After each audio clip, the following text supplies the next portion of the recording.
ഈ പാലത്തിനടി എന്താ മാസ്ക് ഒക്കെ ഒന്ന് മാറ്റിക്കേ ഒന്ന് കാണട്ടെ. അത് ഉങ്ങളുടെ വൈഫാ? തൊങ്ങലും തിങ്ങനെ ഇങ്ങനെ നടന്നുകൊണ്ടിരുന്ന പുള്ളിയാ. പിന്നെ പുള്ളി വന്നത് ടിപ് ടോപ്പിലാ വന്നത്. ആളെ എടുത്തിട്ട് നേരെ നിങ്ങളുടെ യൂട്യൂബ് ചാനലൊക്കെ ഞങ്ങൾക്ക് അറിയാം. നിനക്ക് അറിയാടാ, എനിക്ക് മനസ്സിലായിന്നേ. TV 19 കേരള ചാനൽ അവർക്ക് അറിയാം. ഇങ്ങനെ മറിഞ്ഞ് ബാക്കോട്ട് ഇങ്ങനെ തോളത്തൂന്നേ ആ സ്ത്രീയുടെ മനസ്സിൽ വല്ലാതെ അങ്ങ് പതിഞ്ഞത്. രണ്ടുപേരുടെ ഭർത്താവും വന്ന് പിന്നെ കുറച്ച് പേരും വന്നിട്ട് അവിടെ കിടന്ന് ബഹളം ഉണ്ടായി. ഞാൻ പോലീസിൽ കൂപ്പിട്ടുമാ. എനിക്ക് സങ്കടം വന്നു പോയി. കാരണം ഇപ്പൊ പറയുമ്പോഴും എന്റെ കണ്ണ് നിറയുകയാണ്. അത് നടക്കണം ജെയിംസ്, ദൈവം അനുഗ്രഹിക്കട്ടെ. ജെയിംസ് ഇത് പിടിക്കണം. നിന്റെ കൊച്ചിനെ നീ എന്ത് ചെയ്യോ? എന്റെ കൊച്ചിനെ എന്ത് ചെയ്യും? എന്നാ നീ ഒന്ന് ചെയ്തേ കാണട്ടെ. എന്റെ ഫോട്ടോയും എന്റെ വീഡിയോയും ഇവരുടെ എല്ലാവരുടെയും മൊബൈലുകളിലുണ്ട്. നമസ്കാരം, ഞാൻ ജെയിംസ്. ഞാനിപ്പോൾ നിൽക്കുന്നത് വൈറ്റില മേൽപ്പാലത്തിന്റെ തൊട്ടടുത്താണ്. ഇപ്പോൾ 12 മണിയോളം എടുക്കുന്ന സമയമാണ്. ഈ സമയത്ത് നട്ടുച്ചയ്ക്ക് ഒരു കുഞ്ഞ് ആ റോഡിന്റെ സൈഡിൽ ഇത്രയും വാഹനങ്ങൾ ഇങ്ങനെ പാഞ്ഞു പോകുന്ന സമയത്ത് അതിനോട് ചേർന്ന് ഒരു കുഞ്ഞ് അവിടെ ഇരിക്കുകയാണ്. മാതാപിതാക്കൾ എന്ന് കരുതുന്ന രണ്ടുപേർ ആ കുഞ്ഞിന്റെ അടുത്തുണ്ട്. പക്ഷേ അവർ ആ കുഞ്ഞിനെ ശ്രദ്ധിക്കുന്ന പോലുമില്ല. ശേഷം അവർ റോഡ് ക്രോസ് ചെയ്ത് വളരെ അലക്ഷ്യമായിട്ട് ഈ പാലത്തിനടിയിലൂടെ നടന്നു പോവുകയാണ്. മുഴുവനായും മാസ്ക് ഇട്ട് കവർ ചെയ്ത ഒരു സ്ത്രീ എല്ലാ വാഹനങ്ങളിലും ഇങ്ങനെ പിടിച്ചു കെട്ടിക്കൊണ്ടിരിക്കുകയാണ്. എന്തായാലും കോവിഡ് ഇപ്പോൾ അങ്ങനെ പടർന്ന് പന്തലിക്കുന്ന സമയമൊന്നും അല്ലല്ലോ. പൊടിയോ മറ്റുള്ള കെമിക്കലോ അങ്ങനെ എന്തെങ്കിലുമൊക്കെ ഉള്ളിൽ ചെല്ലാതിരിക്കാൻ വേണ്ടിയിട്ട് വേണമെങ്കിൽ മാസ്ക് ഉപയോഗിക്കാം. പക്ഷേ ഇവരെന്താണ് മാസ്ക് ഉപയോഗിക്കുന്നത്?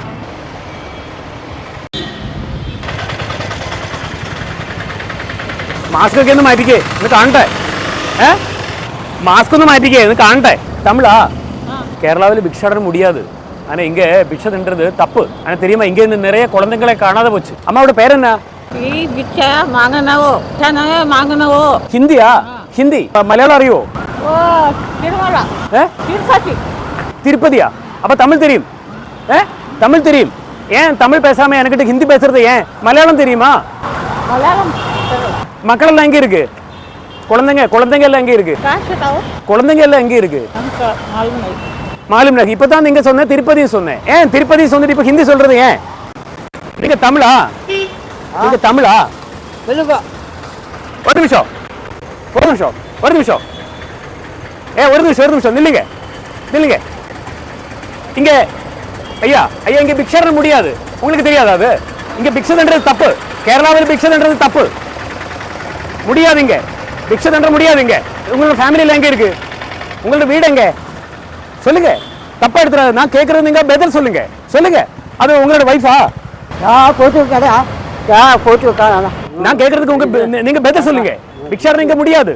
இந்த கார்ல எல்லாம் நீங்க இப்படி பிக்ஷை தண்டிட்டு இருந்தா எப்படி முடியும்? ஆளுங்களுக்கு அது பத்தாது. பிக்ஷை தண்டது இங்க பத்தாது. ஓகே, உங்களுக்கு போகணுமா? ஏன் இங்க வயிட் லெவல்? நான் போலீஸ்ல கூப்பிடுவேன். நாட்டில் போடுமா?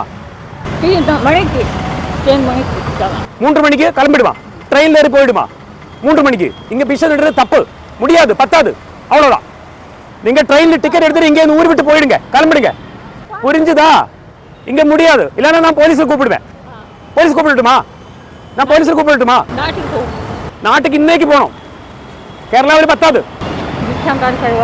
யாரு எங்க இருக்கிறது? இல்ல ஒராளையும் விட மாட்டேன். எல்லாரையும் பிடிச்சிடும். ஓகே, நாட்டுக்கு போயிடு. இப்ப நீங்க தமிழ் நல்லா அழகா பேசிட்டு இருக்கீங்க என்கிட்ட. இதுக்கு முன்னாடி நீங்க ஹிந்தி என்கிட்ட பேசு. ஏன் நீங்க தமிழ் அம்மா இல்லையா? நாங்க மலையாளிக. இதுக்கு என்ன பேர் சொல்லு தெரியுமா? உடாய்ப்பு சொல்லு. உடாய்ப்பு. நீங்க உடாய்ப்பு நம்ம கிட்ட பண்ண வேண்டாம். புரிஞ்சுதா? இங்க பிக்ஷாடன முடியாது. போங்க, ஏதாவது ட்ரெயின்ல ஏறி தமிழ்நாட்டுக்கு போங்க. இல்லைன்னா இங்க என்ன ஏதாவது வேலை செய்யணும். இங்க பிக்ஷாடன முடியாது. கிளம்பிடுவான், നാட்டுக்கு போயிடுவான். എടപ്പള്ളിയിൽ பார்க்க വേണ്ട, എங்கே பார்க்க വേണ്ട, പോയിടണം. ഇங்கே ഇന്നലെ ഒരു തള്ളക്ക് ഇവിടെ സുഖമില്ലാണ്ട് ഇവിടെ വന്ന് കിടക്കണായിരുന്നു, പനിയൊക്കെ പിടിച്ച്. ആ അവരുടെ കൂട്ടത്തിൽ നിന്നുള്ള ഒരു പ്രായമുള്ള പുള്ളി തൊങ്ങിക്ക് വന്നിട്ട് കാലൊക്കെ കെട്ടി പുള്ളി ഇവരെ പിടിച്ചെടുപ്പിക്കാൻ വിറക്കണൊക്കെ ഉണ്ട് പുള്ളി. അപ്പൊ ഇവർക്ക് തീരെ വയ്യ, എണീക്കാൻ പറ്റുള്ള ഇവർക്ക്. കുറച്ച് കഴിഞ്ഞപ്പോൾ പുള്ളി പോയിട്ട് പിന്നെ വന്നത് വേറൊരു വേഷത്തിലാണ്. ടിപ്പ് ടോപ്പായിട്ട് വന്നിട്ട് ഒരു പുള്ളിനെ കണ്ട പിച്ചക്കാരെന്ന് പറയില്ല. ഇവരെയും എടുത്തോണ്ട് പോയി നേരെ ഹോസ്പിറ്റലിലേക്ക് കൊണ്ടുപോയി.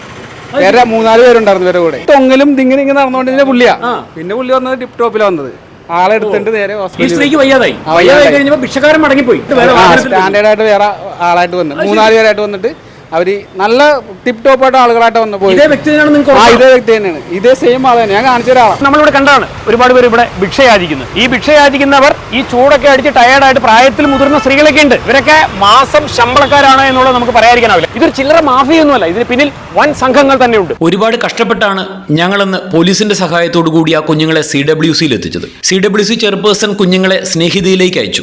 അന്ന് രാത്രി സ്നേഹിതയിൽ കുഞ്ഞുങ്ങളുടെ അമ്മമാരെന്ന് അവകാശപ്പെടുന്നവരും അവരുടെ ഭർത്താക്കന്മാരെന്ന് പറയുന്നവരും രാത്രി ഏറെ വൈകി അവിടെ വന്ന് ഒരുപാട് പ്രശ്നങ്ങൾ ഉണ്ടാക്കി. അങ്ങനെ CWC ചെയർപേഴ്സൺ ഇടപെട്ട് വീണ്ടും രാത്രിയിൽ പോലീസ് അവിടെ എത്തുകയാണ്. പിന്നീട് നടന്ന സംഭവങ്ങൾ എന്തൊക്കെയാണെന്നുള്ളത് ചെയർപേഴ്സന്റെ വാക്കുകളിലൂടെ ഇന്നത്തെ വാർത്തയിൽ നമുക്ക് കൃത്യമായി അറിയാം. ഒട്ടനവധി പ്രേക്ഷകരാണ് ഞങ്ങളുമായി ബന്ധപ്പെട്ടത്. ആ കുഞ്ഞുങ്ങളുടെ മാതാപിതാക്കൾ അവർ തന്നെയാണോ എന്നുള്ളത് DNA ടെസ്റ്റിലൂടെ മനസ്സിലാക്കണം എന്ന് പറഞ്ഞ് ഒരുപാട് പേർ വിളിച്ചു. 2 കുട്ടികൾ 3 വയസ്സ്, ഒരു കുട്ടി 9 മാസം. നമ്മളൊരു വലിയ ഭിക്ഷാടക സമൂഹത്തെയാണ് ഓടിച്ചത്. പക്ഷേ ഇവർക്ക് എന്തെങ്കിലും ഒരു കുലുക്കമുണ്ടോ എന്ന് നോക്കിക്കേ. ഇവർ വീണ്ടും യഥേഷ്ടം ഇതിങ്ങനെ തുടർന്നുകൊണ്ടിരിക്കുകയാണ്. പ്രധാനപ്പെട്ട വാർത്തയിലേക്ക് പോകുന്നതിന് മുൻപ് നടുക്കുന്ന ചില കാഴ്ചകൾ കാണാം. മലയാളിയാ தமிழா இங்க இந்த வெயிட் எல்லாம் இங்க போட்டு நம்ம இப்பதான் வந்தோம்.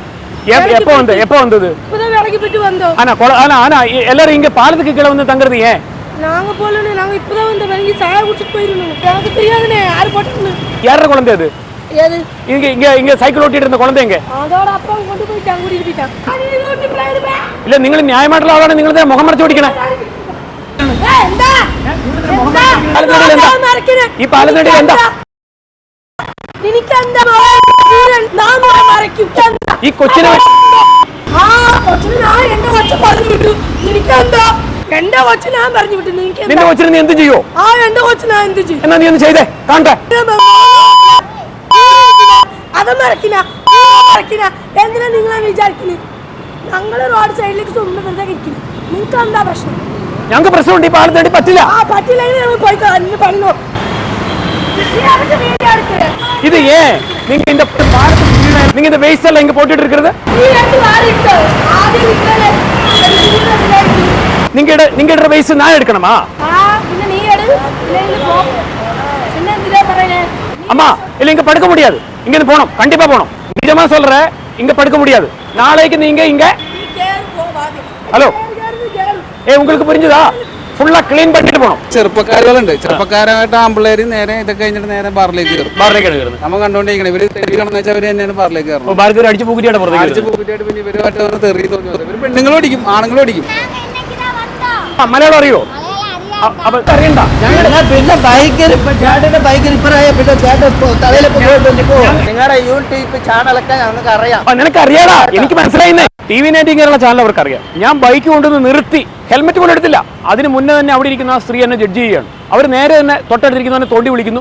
ഉടനെ തന്നെ അവൻ ഫോൺ എടുത്തിട്ട് പലരെ ഫോൺ വിളിക്കുകയാണ്. വളരെ ക്രൂരമായ രീതിയിൽ, വളരെ ചൂടായിട്ട് സംസാരിക്കുകയാണ്. നമ്മളെ സ്ഥിരമായിട്ട് അറ്റാക്ക് ചെയ്യുന്ന അയാൾ വന്നിട്ടുണ്ട്, എത്രയും പെട്ടെന്ന് ഇവിടെ എത്തുക എന്നൊക്കെ പറഞ്ഞു. ഇവൻ എന്തൊക്കെയോ തമിഴും മലയാളവും ഒക്കെ ചേർത്ത് എന്തൊക്കെയോ വിളിച്ചു പറഞ്ഞുകൊണ്ടിരിക്കുകയാണ്. എന്റെ മുഖം കണ്ട നിമിഷം അവൻ എന്നെ ആ കിടന്ന കിടപ്പിൽ എന്നെ കൈ നീട്ടി എന്നെ ചീത്ത വിളിക്കുകയാണ്. അപ്പൊ ഇവന്റെ മുടിയൊക്കെ ഹെയർ സ്റ്റൈലൊക്കെ ഇവൻ ഒരു മഞ്ഞ കളറൊക്കെ അടിച്ചിട്ടുണ്ട്. ഇവൻ അശ്ലീല വാക്കുകൾ, തെറിവാക്കുകൾ അവിടെ നിന്ന് എന്നെ ഉച്ചത്തിൽ വിളിക്കുകയാണ്. എന്നെ ബാക്കി വെച്ചേക്കൂല എന്നൊക്കെ. നിന്റെ TV 19 അവൻ കണ്ടിട്ടുണ്ടെന്ന് അവനോട് പറഞ്ഞ എന്റെ ഫോട്ടോയും എന്റെ വീഡിയോയും ഇവരുടെ എല്ലാവരുടെയും മൊബൈലുകളിലുണ്ട്. എന്നെ കണ്ട നിമിഷം തന്നെ അവരുടെ സ്മാർട്ട് ഫോണിന്റെ ലോക്ക് മാറ്റി അതിൽ നിന്ന് എന്റെ ഫോട്ടോയും വീഡിയോയും അവർ കാണുകയും അടുത്തിരിക്കുന്ന ആൾക്ക് കാണിച്ചു കൊടുക്കുകയും ചെയ്യുകയാണ്. ഞാൻ വളരെ പെട്ടെന്ന് ട്രാഫിക്കിൽ നിൽക്കുന്ന പോലീസുകാരെ വിളിച്ചു. എന്നെ ഒന്ന് സഹായിക്കാമോ എന്ന് ഞാൻ ചോദിച്ചു. അവരോടി വന്നു. അവരോടി വന്നുകൊണ്ടാണ് അവൻ എന്നെ കൈവെക്കാത്തത്. നിങ്ങളുടെ സഹായം എനിക്ക് ഉണ്ടാകുമോ എന്ന് ചോദിച്ചു. അപ്പോൾ എന്നോട് പറഞ്ഞു ധൈര്യമായിട്ട് പോയിക്കോ, ഒരാളും തൊടില്ല എന്ന് പറഞ്ഞു. അതുകൊണ്ടാണ് ഞാൻ ഇങ്ങോട്ട് വന്നത്.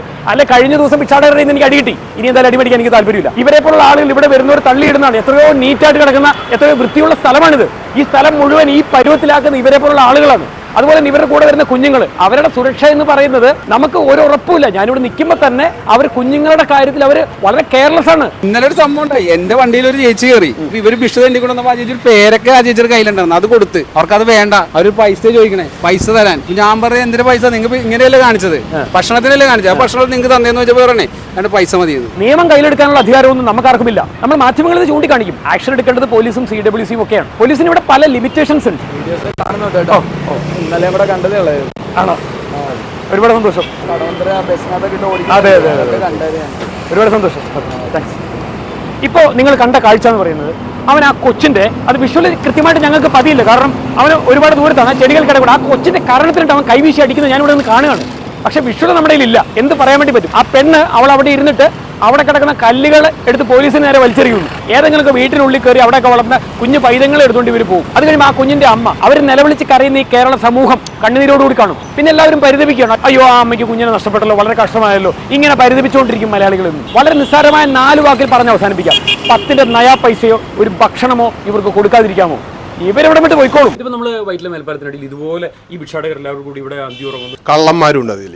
ഒരു ദിവസം പോലീസുകാർ വന്ന് അവനെ ഒരുത്തനെ പൊക്കിക്കൊണ്ട് പോണത് കണ്ട്. കള്ളന്മാരെന്നല്ലോ കള്ളന്മാരായിരിക്കും അവർ വന്ന് പല വീടുകളിലൊക്കെ കയറി കട്ടെടുത്ത് ആ സംഭവങ്ങൾ ഇങ്ങനെ ഉണ്ടായിട്ട് 3 കുട്ടികളടങ്ങുന്ന ഭിക്ഷാടക സംഘത്തെ ഞങ്ങൾ CWC ഏൽപ്പിച്ചു. ആ കുട്ടികൾക്ക് എന്താണ് പിന്നീട് സംഭവിച്ചതെന്നുള്ളത് CWC ചെയർപേഴ്സന്റെ വാക്കുകളിലൂടെ നമുക്ക് കേൾക്കാം. അവരുടെ ഒരു ഭാഗത്തുനിന്ന് എന്താണ് എന്നുള്ളതെന്ന് അറിയാൻ വേണ്ടി ഞാൻ ജസ്റ്റ് വിളിച്ചു. ഭാഗത്ത് ഇന്നലെ രാത്രി വേറെ പോയി കഴിഞ്ഞപ്പോഴത്തേക്കും 2 പേരുടെ ഭർത്താവും വന്ന് പിന്നെ കുറച്ച് പേരും വന്നിട്ട് അവിടെ കിടന്ന് ബഹളം ഉണ്ടായി. പിന്നെ ഞാൻ ഉടനെ പോലീസിനെ വിളിച്ചു. ശരി. പോലീസിനെ വിളിച്ചിട്ട് പോലീസ് രാത്രി അതിന്റെ പ്രശ്നമായിരുന്നു.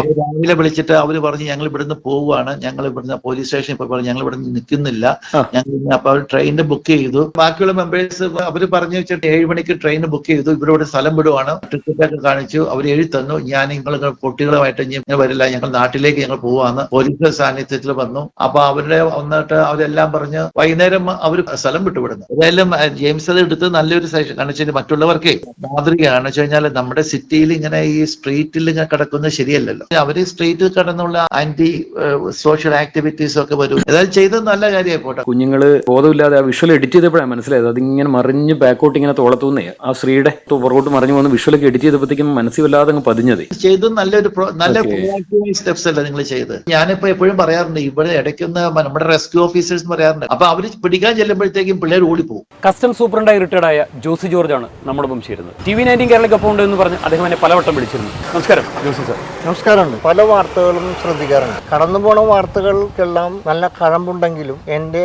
മനസ്സിനെ ഞെട്ടിച്ചു കളഞ്ഞ ഒരു വാർത്ത നിങ്ങൾ ചെയ്തു, ഭിക്ഷാടനത്തിൻ്റെ. അത് ഞാൻ ഭയങ്കരമായിട്ട് എനിക്ക് സങ്കടം വന്നു പോയി. കാരണം ഇപ്പം പറയുമ്പോൾ പോലും എൻ്റെ കണ്ണ് നിറയുകയാണ്. ഒത്തിരി കുട്ടികളെ കട്ടുകൊണ്ട് വന്നിട്ടാണ് ഇവർ നമ്മുടെ മുമ്പിൽ കാണിച്ചിട്ട് ഭിക്ഷാടനം ചെയ്യണത്. നിങ്ങൾ പോയി ആ കൂട്ടത്തിൽ പോയി കിടന്നുറങ്ങുകയും കണ്ടുപിടിക്കുകയും അതിൻ്റെ പുറകെ നടക്കുകയും ചെയ്തപ്പോൾ എനിക്ക് നിങ്ങളോടുള്ള പ്രാർത്ഥന വീണ്ടും കൂടി.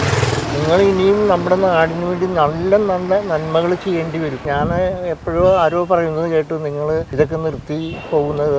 അതിൻ്റെ കാര്യം എനിക്ക് മനസ്സിലായി. കാരണം വെച്ചാൽ നിങ്ങളുടെ TV-യിൽ പരസ്യമില്ല, ഒന്നുമില്ല. ഞങ്ങൾ പരസ്യങ്ങളൊന്നും ചെയ്യാറില്ല. കാരണം പരസ്യങ്ങൾ ചെയ്യുമ്പോൾ ചില താല്പര്യങ്ങളൊക്കെ ചിലപ്പോൾ നമ്മൾ വഴങ്ങേണ്ടി വരും. അതുകൊണ്ട് പരസ്യങ്ങൾക്കൊന്നും പിന്നാലെ ഞങ്ങൾ പോകാറില്ല. അപ്പം അങ്ങനെ വന്നു കഴിഞ്ഞാൽ ശരിക്കും നിങ്ങൾക്ക് സ്റ്റാഫും കാര്യങ്ങളൊക്കെ ഉള്ളതല്ലേ. എന്നാൽ കഴിയുന്ന ഒരു ചെറിയ സഹായം ചെയ്യട്ടെ എന്ന് ഞാൻ ആദ്യം ചോദിച്ചപ്പോൾ തന്നെ ജെയിംസ് വേണ്ടെന്ന് പറഞ്ഞ്. അപ്പം അങ്ങനെ ഒരു മനുഷ്യനാണെന്ന് പറഞ്ഞു. ഒരു ചെറിയ ഒരു സംഭാവന. ജെയിംസിന് ഒരു പ്രത്യേക പ്രതിജ്ഞയുണ്ട്, കേരളത്തിൽ നിന്ന് ഭിക്ഷാടന നിർമ്മാർജ്ജനം ചെയ്യണം. അതും നടക്കണം ജെയിംസ്. ദൈവം അനുഗ്രഹിക്കട്ടെ. ജെയിംസ് ഇത് പിടിക്കണം. ഈ വലിയ മനുഷ്യനിൽ നിന്നും 10,000 രൂപയുടെ ആദ്യ ചെക്ക് ഞാൻ കൈപ്പറ്റുകയാണ്. ജോസി ജോർജ് സാർ പലവട്ടം ഞങ്ങളുടെ ഓഫീസിലേക്ക് വിളിച്ചിരുന്നു, എന്തെങ്കിലും സഹായം TV19 കേരളയ്ക്ക് ചെയ്യണമെന്ന് പറഞ്ഞു. പക്ഷേ ആദ്യമൊന്നും ഞാനത് താല്പര്യത്തിൽ എടുത്തില്ല. ഞാൻ അദ്ദേഹത്തോട് പറഞ്ഞു, ഓക്കെ അങ്ങയുടെ പ്രാർത്ഥന ഞങ്ങളോടൊപ്പം ഉണ്ടായാൽ മതി എന്ന് പറഞ്ഞു. അപ്പോൾ അദ്ദേഹം പറഞ്ഞു, പ്രാർത്ഥന മാത്രം പോരാ, നിങ്ങൾ പ്രവർത്തിക്കുന്ന ആളല്ലേ, നിങ്ങളോടൊപ്പം നമ്മളും ഉണ്ടെന്ന് പറഞ്ഞ് നിർബന്ധിച്ച് അദ്ദേഹം നമ്മളോട് വരാൻ വേണ്ടി പറഞ്ഞാണ്. എന്തായാലും ഒരുപാട് സന്തോഷം. എൻ്റെ ഈ സംഭാവന ചെറുതാണെങ്കിലും നമ്മുടെ ഈ TV19 വളരെ വലുതാക്കണം. അതുപോലെ തന്നെ നന്മക്ക് വേണ്ടി ജീവിക്കുന്ന ഒരു മനുഷ്യരുടെ സാമ്പത്തിക ബുദ്ധിമുട്ട് വളരെയധികം കാഠിന്യമാണ്. അതുകൊണ്ട് നിങ്ങൾ മറ്റുള്ളവർ ചെറിയ ചെറിയ തുക തരുമായിരിക്കും, പല തുള്ളി ചേർന്നാണല്ലോ പെരുവെള്ളമാകുന്നത്. അപ്പം അതുകൊണ്ട് നിങ്ങളത് സ്വീകരിക്കണം. നമുക്ക് ഈ ഭിക്ഷാടന നിർമ്മാർജ്ജനം കേരളത്തിൽ നിന്ന് നീക്കി ചെയ്യണം എന്ന് ഞാൻ അഭ്യർത്ഥിക്കുകയാണ്. ഓക്കെ, ഒരുപാട് സന്തോഷം. ഇപ്പൊ തിരുവനന്തപുരത്ത് ഒരു കുഞ്ഞിനെ വെയിലും കൊണ്ട് ഭിക്ഷാടനം അവിടെ നടത്തുകയാണെന്നൊക്കെ പറയുമ്പോൾ പെട്ടെന്ന് നമ്മളിപ്പോൾ അവരോട് ഓക്കെ ആ കുഞ്ഞിന് വേണ്ടി ഞങ്ങൾ ആത്മാർത്ഥമായിട്ട് പ്രാർത്ഥിക്കാം എന്ന് പറയാൻ എന്നെ കൊണ്ട് എന്തായാലും ഒരിക്കലും ആവില്ല. എന്നെ സംബന്ധിച്ചിടത്തോളം എൻ്റെ പ്രാർത്ഥന എന്ന് പറയുന്നത് എൻ്റെ പ്രവൃത്തിയാണ്. എനിക്ക് എന്തെങ്കിലും അവിടെ പോയി ചെയ്യണമെന്നുണ്ടെങ്കിൽ നമ്മൾ ഇവിടുന്ന് വാഹനം എടുത്ത് കാർ എടുത്ത് എറണാകുളത്ത് നിന്ന് എത്തണമെന്നുണ്ടെങ്കിൽ നമുക്ക് അതിൻ്റെ ചിലവ്, നമ്മുടെ ടീം പോകണം, അതിൻ്റെ ചിലവുകളുണ്ട്. പക്ഷേ നമുക്ക് മുന്നോട്ട് പോകാൻ വേണ്ടി സാധിക്കുന്നില്ല. ഓൾമോസ്റ്റ് നമ്മുടെ TV19 കേരള പൂട്ടിക്കെട്ടിന്റെ വക്കലെത്തി നിൽക്കുകയാണ്. ഇത് കേൾക്കുമ്പോൾ കുറച്ചാളുകൾ സന്തോഷമുണ്ടോ? എൻ്റെ ആഗ്രഹം എന്ന് പറയുന്നത് മുന്നോട്ട് തന്നെ പോകണം എന്നുള്ളതാണ്. പക്ഷേ പലപ്പോഴും നമ്മൾക്ക് എന്താ പ്രശ്നം എന്ന് വെച്ചാൽ ഈ കഴിഞ്ഞ വാർത്തകൾ പലരും കണ്ടിരിക്കുന്നത് ഫേസ്ബുക്കിൽ കൂടെ. ഏകദേശം 45 ലക്ഷം പേരോളം ഫേസ്ബുക്കിലാണ് കണ്ടത്. പക്ഷേ ഒരു സത്യം ആർക്കും അറിയില്ല. ഞങ്ങളുടെ ഫേസ്ബുക്ക് പേജ് മോണിറ്റൈസേഷൻ ആയതല്ല. ഇത് ആരോ ഒരാൾ യൂട്യൂബിൽ നിന്നും അത് ഡൗൺലോഡ് ചെയ്ത് ഫേസ്ബുക്കിൽ കൂടെ പ്രചരിപ്പിച്ചതാണ് പലരും കണ്ടിരിക്കുന്നത്. ഞങ്ങളുടെ വ്യൂ എന്ന് പറഞ്ഞാൽ ആകെ 2.5 മില്യൺ. ആ വ്യൂവിന്റെ റവന്യൂ മാത്രമാണ്. ബാക്കിയുള്ള ചെറുതായിട്ടാണെങ്കിൽ എന്തെങ്കിലും റവന്യൂ കിട്ടുന്നുണ്ടെങ്കിൽ അത് ആ ഫേസ്ബുക്കിന്റെ അത് ഡൗൺലോഡ് ചെയ്തിട്ട് ആൾക്കാണ് പോയേക്കണം. അത് കൃത്യമാണ്. ഞങ്ങൾ സൈബർ പോലീസിൽ പരാതി കൊടുത്തു. ആ പരാതി കൊടുത്തതിന്റെ റെസീറ്റ് നമ്മളിപ്പോൾ കാണിക്കുന്നുണ്ട്.